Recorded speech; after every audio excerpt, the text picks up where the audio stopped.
हाँ जी, good evening students. आज की क्लास में हम सीखने वाले हैं कुछ कॉमन सेंटेंसेस जो हमारे डेली यूज के सेंटेंसेस है और हमारे किचन में अक्सर हम इन सेंटेंसेस का क्या करते हैं, यूज करते हैं। तो जल्दी से आ जाओ, बिना किसी देरी के स्टार्ट करते हैं हमारी आज की क्लास। अब किचन में ही सीखे इंग्लिश बोलना। हाँ बिल्कुल, देखो सेंटेंसेस को, बोल इंग्लिश मतलब इंग्लिश सिखाने की गारंटी। तो जल्दी से आओ बच्चों, कुछ सेंटेंसेस आपके सामने रखे। अगेन फिर से बताता हूं, ये सिचुएशनल सेंटेंसेस हैं, यानी किन्हीं पर्टिकुलर सिचुएशंस पर आप इन सेंटेंसेस का क्या करेंगे, यूज करने वाले हैं। तो मैंने आपके सामने कुछ सेंटेंसेस रख दिए हैं, आप जल्दी से इनका मीनिंग बताओ। मीनिंग क्या हिंदी में है, इनकी इंग्लिश बनाओ, ट्रांसलेशन से बनाओ, क्या सेंटेंस बनने वाला है। एक बार खुद से जरूर ट्राई करना है। क्या आप मुझे नमक दे सकते हैं, कृपया। बिल्कुल भाई साहब, लास्ट में कृपया भी लगा रहा है। क्या आप मुझे नमक दे सकते हैं, बताओ जल्दी से क्या बनने वाला है। क्या आप मुझे नमक दे सकते हैं। चल भाई, कृपया। हाँ भाई बिल्कुल देंगे तेरे को नमक, टेंशन क्यों लेता है। क्या आप मुझे नमक दे सकते हैं। तो देखो यार, लास्ट में कृपया लगाया है तो आपको पता है कोई रिक्वेस्ट की गई है। और किसी से भी अगर कभी आपको रिक्वेस्ट करनी पड़े, बेटा अब ऑब्वियस सी बात है, सामने वाला आपके किचन में खड़ा है, तो किचन में कोई ऐसा है नहीं ऑफिस की मीटिंग चलने वाली है। तो मेरी बुद्धि ऐसा ही कहती है कि हो सकता है ये एक इनफॉर्मल एनवायरनमेंट है। तो अगर किसी से रिक्वेस्ट करनी हो इनफॉर्मल एनवायरनमेंट में, तो कैन का यूज कर लेना। तुम्हारे किचन में तुम्हारा बॉस थोड़ी खड़ा है जिससे आप नमक मांग रहे हो, क्या आप मुझे नमक दे सकते हैं। तो एक इनफॉर्मल एनवायरनमेंट ही मिलना है। और मान लो अगर फॉर्मल एनवायरनमेंट हो, इनफॉर्मल में रिक्वेस्ट कैन से करते हैं। और अगर हम यूज कर लें कुड का, तो बेटा कुड का यूज आप फॉर्मल सेटअप में करते हो, फॉर्मल एनवायरनमेंट में करते हो। क्या देने के लिए, क्या करने के लिए, रिक्वेस्ट करने के लिए। तो देखो जी क्या सेंटेंस बनाया है, कैन या कुड से ही कुछ बनेगा। Can you pass me the salt please. बिल्कुल, can you pass me the salt. तो कैन आपका मॉडल है और इसके बाद वर्ब की फर्स्ट फॉर्म लगा रखी है। कह रहे क्या आप मुझे नमक पकड़ा देंगे। बिल्कुल पकड़ाएंगे भाई तेरे को। इनफॉर्मली माना इसने, तभी इसने कैन का क्या किया, यूज किया। देखो कितना सिंपल सेंटेंस था, आसान सा तो सेंटेंस है। नेक्स्ट पढ़ो जी, क्या कह रहे हैं। क्या आप मेरे लिए कुछ प्याज काट सकते हैं। क्या आप मेरे लिए कुछ प्याज काट सकते हैं। अगेन भाई दोबारा से, ऐसा जब क्वेश्चन बना रहा है ना, तो ये बेसिकली रिक्वेस्ट कर रहा है। सीधा सीधा नहीं कह रहा कि तुम मेरे लिए प्याज काट दो ना, ये कह रहा है क्या आप मेरे लिए कुछ प्याज काट सकते हैं। तो अगेन ये क्या कर रहा है, रिक्वेस्ट कर रहा है। इनफॉर्मल रिक्वेस्ट हो तो फिर से कैन का यूज कर दो, और अगर फॉर्मल रिक्वेस्ट हो तो किसका यूज कर दो, कुड का यूज कर दो। बताओ जल्दी से, प्याज के लिए क्या वर्ड था, पढ़ा था हमने, मैम ने आपको एक बार पढ़ाया था सब्जियों के नाम, तो उसमें आपने जरूर पढ़ा होगा। बनाओ जल्दी से, एक बार ट्राई कीजिए खुद से, बनता है आपसे या नहीं बनता, जल्दी से बताइए जल्दी से। देखो जी ये रहा, could you chop some onions for me. इसने कुड का यूज किया, आप चाहो आप कैन का भी यूज कर सकते हैं। और फिर दिखा रहा है चॉप, चॉप वर्ब की फर्स्ट फॉर्म है जी, यू आपका सब्जेक्ट है। तो हमने क्या यूज किया है, हेल्पिंग वर्ब, साथ में सब्जेक्ट, और साथ में क्या यूज कर दी, मेन वर्ब। तो चॉप का मीनिंग होता है काटना, और बेसिकली चॉप का मीनिंग होता है बारीक बारीक टुकड़ों में काटना। हम कई बार कोई रेसिपी देख रहे होते हैं तो उसमें बताया जाता है chop the vegetables, chop the onion. तो चॉप का मीनिंग ही क्या होता है, चॉप का मीनिंग होता है जी काटना, बारीक बारीक टुकड़ों में काटना। तो could you chop some onions for me, ये भी बिल्कुल सही है जी। हाँ जी, ये भी बिल्कुल ओके है। नेक्स्ट पढ़ते हैं, मैं पास्ता के लिए पानी उबालने जा रहा हूँ। बिल्कुल, मैं पास्ता के लिए पानी उबालने जा रहा हूँ। बताओ भाई, पानी उबालने को क्या बोलते हैं।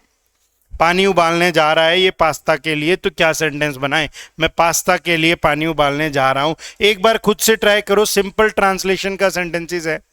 I am going to boil water for pasta, ऐसे भी बनाया जा सकता है। अब मालूम नहीं उसने क्या बनाया, लेकिन हमें स्पोकन इंग्लिश में मीनिंग कन्वे करना है, तो हम ऐसा बोल सकते हैं, I am going to boil water for pasta. देखो क्या चल रहा है, I am going to boil water for pasta, बिल्कुल ऐसे ही बनाया। आप कोई काम करने वाले हो ना, तो I am going to use होता है। तो जब आप कोई काम करने वाले हो या आप कोई काम करने जा ही रहे हो, जस्ट बोलने के बाद आप उस काम पे लग जाओगे, तो हम एम गोइंग टू और साथ में वर्ब की फर्स्ट फॉर्म का यूज करते हैं। वो बस सोने वाला है, वो सोने जा रहा है, या मैं बस सोने जा रहा हूँ अब, I am going to my bed. है ना। मैं अब अपना प्रोजेक्ट पूरा करने ही वाला हूँ, बस मैं अपना प्रोजेक्ट पूरा करने जा रहा हूँ। I am going to complete my project ऐसे यूज किया जाता है। मैं बस ताला लगाने जा रहा हूँ अब। I am going to lock the door, तो आई एम गोइंग टू इस स्ट्रक्चर का हम यूज करते हैं जी।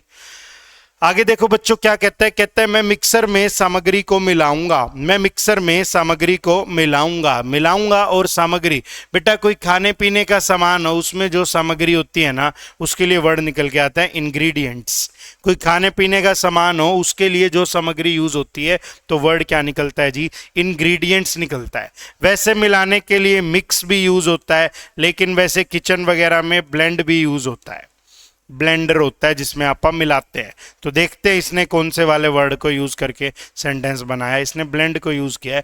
आई am going to blend the ingredients in the blender. बिल्कुल, जो मिक्सी का जार होता है ना, जिसमें हम क्या करते हैं अक्सर चटनी वगैरह बनाते हैं, तो उसको उसमें टमाटर प्याज डाल के उसको मिला देते हैं, मिक्सी चला देते हैं, उसको ब्लेंडर ही बोलते हैं आप।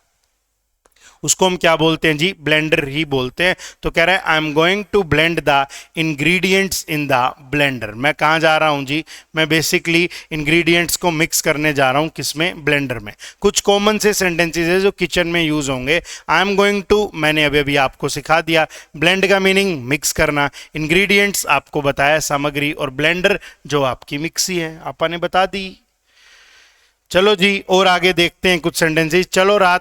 चलो रात के खाने के लिए टेबल सेट करें। चलो रात के खाने के लिए टेबल सेट करें। तो बेटा ये कोई सजेशन दी है क्या? मेरे अकॉर्डिंग तो ये कोई सजेशन दी है। चलो रात के खाने के लिए क्या सेट करें, कोई टेबल सेट करें। तो जब आप सजेशन देते हैं तो हम कई बार ना लेट से सेंटेंस की स्टार्टिंग कर देते हैं। तो मेरे हिसाब में कुछ ऐसा बना सकता है, late us set the table for the dinner. चलो रात के खाने के लिए टेबल सेट करें। जब आप कोई सजेशन दे रहे हो, उस सजेशन में आप खुद भी इंक्लूड हो, कोई काम करना है, तो हम लेट अस का यूज करते हैं। चलो यार मूवी देख के आते हैं, let's go for a movie, है ना। जैसे आज पार्टी करते हैं, लेट्स पार्टी टुनाइट। एक बार उससे मिलते जरूर है, लेट्स मीट रोहित। ऐसे हम यूज करते हैं। चलो बाजार चलें, शॉपिंग करने के लिए चलें, लेट्स गो फॉर शॉपिंग, ऐसे हम यूज करते हैं। तो देखो क्या बनाया इसने, लेट्स से ही बनाया, let's set the table for dinner. इसने शॉर्ट फॉर्म में लिख दिया, इसने शॉर्ट फॉर्म में लिख दिया जी, let us set the table. ऐसे होना चाहिए था, लेट आपकी एक वर्ब, अस आपने फिर यूज लगाया ऑब्जेक्टिव केस, और फिर लिखा सेट। तो ये इसने शॉर्ट फॉर्म में लिख दिया है जी, लेट अस को छोटा कर दिया, let's set the table for dinner. चलिए जी नेक्स्ट की तरफ चलें। हमारे पास मक्खन खत्म हो गया है, मुझे खरीदी की सूची में इसे जोड़ना होगा। हमारे पास मक्खन खत्म हो गया है, तो भाई साहब मक्खन के लिए तो शायद बटर वर्ड यूज करेगा, तो मुझे खरीदी की सूची में इसे जोड़ना होगा। बताओ क्या बनेगा। वैसे कोई चीज खत्म हो जाती है तो उसके लिए यूज होता है टू रन आउट ऑफ। जब आप किसी चीज की कमी को झेल रहे हो तो उसके लिए वर्ड यूज करते हैं आप रन आउट ऑफ। अभी देखेंगे इसने क्या बनाया। वैसे कोई चीज की अगर कमी हो तो आप यूज कर सकते हो रन आउट ऑफ, आगे समथिंग, जिस भी चीज की कमी हो। रन आउट ऑफ टाइम यानी टाइम की कमी है, रन आउट ऑफ मनी यानी पैसे की कमी है, रन आउट ऑफ क्लोथ्स यानी कपड़ों की कमी है। तो वैसे रन आउट ऑफ यूज किया जाता है। आओ देखें क्या बना रहा है। कह रहे we are out of butter, I need to add it to the shopping list. तो रन आउट ऑफ की बजाय इसने सिंपल यूज किया आउट ऑफ। ये भी यूज होता है आउट ऑफ स्टॉक, हम पढ़ते नहीं है कि आउट ऑफ स्टॉक है यानी वो चीज नहीं है हमारे पास। तो कह रहे we are out of butter, I need to add it in the shopping list. तो कह रहे भाई हमारे पास से क्या खत्म हो गया, सारा बटर खत्म हो गया, मेरे को इसको कहाँ लिखना पड़ेगा, अपनी शॉपिंग लिस्ट में लिखना पड़ेगा। समझे क्या? क्या आप मुझे एक साफ डिश टॉवल दे सकते हैं? डिश टॉवल क्या होता है यार? हमने तो डिश टीवी सुना था, डिश टॉवल क्या होता है? बेटा डिश टॉवल यूज होता है जिससे हम प्लेट वगैरह साफ करते हैं। बेसिकली आपने बर्तन धो के रखे, बर्तन गीले हैं, तो अब उसको साफ करने के लिए कपड़े का यूज होता है, उसे डिश टॉवल कह रहा है। या फिर क्या होता है, जैसे हम शादी वगैरह में खाने के लिए जाते हैं, खाने के लिए जाते हैं सारे लोग, तो हम प्लेट उठाते हैं और नैपकिन उठाते हैं और नैपकिन से प्लेट को साफ करते हैं। इन द सेम वे घर वगैरह में भी जब आप प्लेट साफ करते हो तो एक कपड़ा होता है, टॉवल होता है, उसको बोलते हैं डिश टॉवल। डिश का यहाँ मीनिंग है वो प्लेट वगैरह जिसमें आप अभी कुछ खाने वाले हो।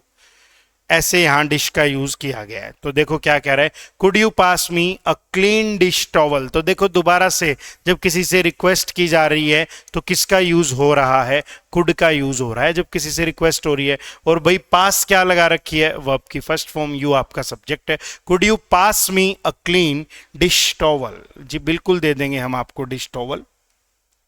खाना बहुत स्वादिष्ट था, खाना बनाने के लिए धन्यवाद। खाना बहुत स्वादिष्ट था, मैंने सिखाया भी है। खाना जब स्वादिष्ट हो तो मैंने सिखाया भी है, अलग अलग वर्ड उसके लिए बना सकते हो। जैसे टेस्टी कह सकते हो, जैसे डिलीशियस कह सकते हैं, जैसे स्क्रम्पशियस कह सकते हैं, SCRUMPTIOUS, स्क्रम्पशियस। जैसे माउथ वाटरिंग कह सकते हैं कि मुंह में पानी आ जाए। जैसे पैलेटेबल कह सकते हैं कि खाना बहुत ज़्यादा स्वादिष्ट था, उसे बनाने के लिए धन्यवाद। तो बनाओ जल्दी, तुमने क्या सेंटेंस बनाया, देखो कितना आसान सा है।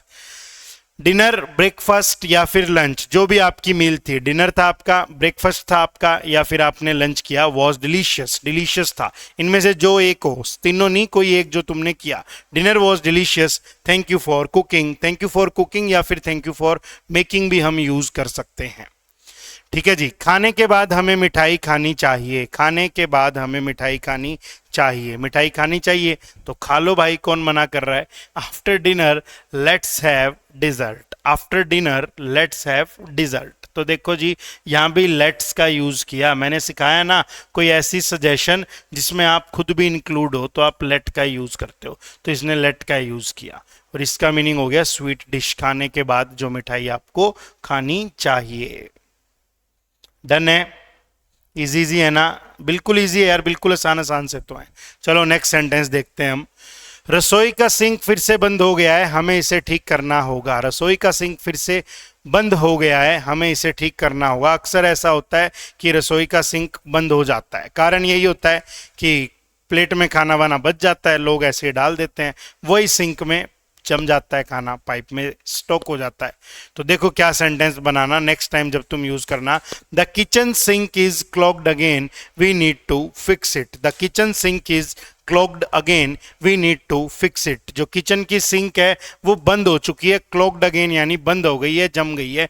We need to fix it, हमें उसे क्या करना पड़ेगा, फिक्स करना पड़ेगा। फिक्स का मीनिंग है यहाँ ठीक करना पड़ेगा।